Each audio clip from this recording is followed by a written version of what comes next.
बात करने के लिए लॉगिन करें www.astrotak.com।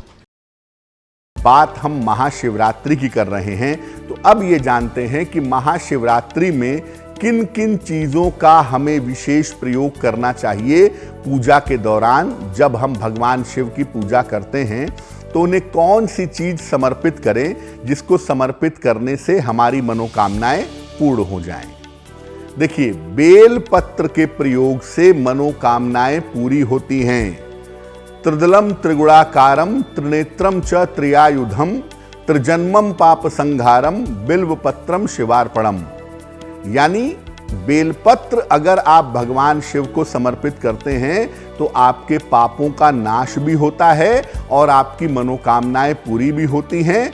अतः शिवरात्रि में भगवान शिव को बेलपत्र जरूर अर्पित करना चाहिए। जल की धारा जीवन दायिनी मानी जाती है।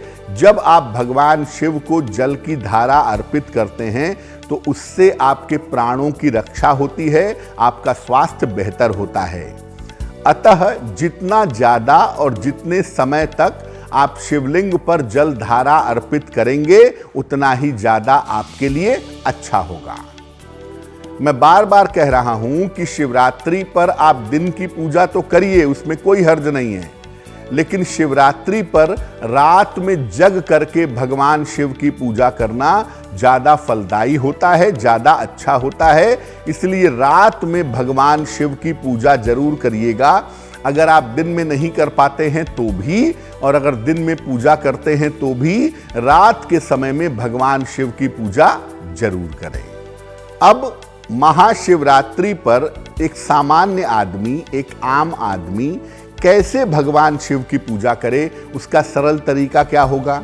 देखिए, सुबह स्नान करके भगवान शिव की पूजा का संकल्प लीजिए कि मैं आज भगवान शिव और मां पार्वती की पूजा करूंगा या करूंगी, अपने शीघ्र विवाह के लिए, उनकी कृपा पाने के लिए, अपनी मनोकामना पूर्ण करने के लिए।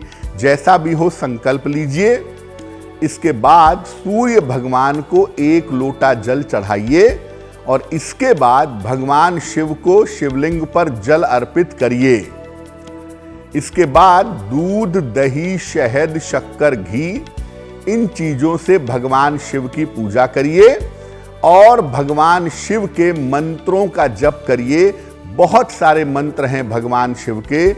नमः शिवाय, ओम गौरी शंकराय नमः, ओम पार्वती पतये नमः, ओम नमो भगवते चंद्रशेखराय। बहुत सारे मंत्र हैं, कोई भी मंत्र आप जप सकते हैं। और रात में आप भगवान शिव के मंत्रों का जप करें तो इसके अलावा रुद्राष्टक भी पढ़ सकते हैं भगवान शिव के सामने, शिव स्तुति कर सकते हैं, लिंगाष्टक पढ़ सकते हैं, शिवाष्टक पढ़ सकते हैं, यानी इसका भी आप पाठ कर सकते हैं।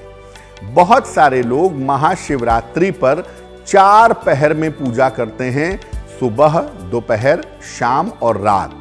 तो पहले पहर में जब पूजा की जाती है तो शिवलिंग पर दूध अर्पित किया जाता है। दूसरे पहर में जब पूजा की जाती है तो शिवलिंग पर दही अर्पित किया जाता है। तीसरे पहर में शिवलिंग पर घी अर्पित करते हैं और चौथे पहर में शिवलिंग पर शहद अर्पित करते हैं। इसके साथ हर पहर में शिवलिंग पर जल भी जरूर अर्पित करते हैं। वैसे तो माना जाता है कि अगर आप 4 पहर शिवरात्रि पर भगवान शिव की पूजा करते हैं तो कैसी भी मनोकामनाएं आप पूरी कर सकते हैं, कैसी भी मनोकामनाओं को पूर्ण करने का लाभ आपको मिल सकता है।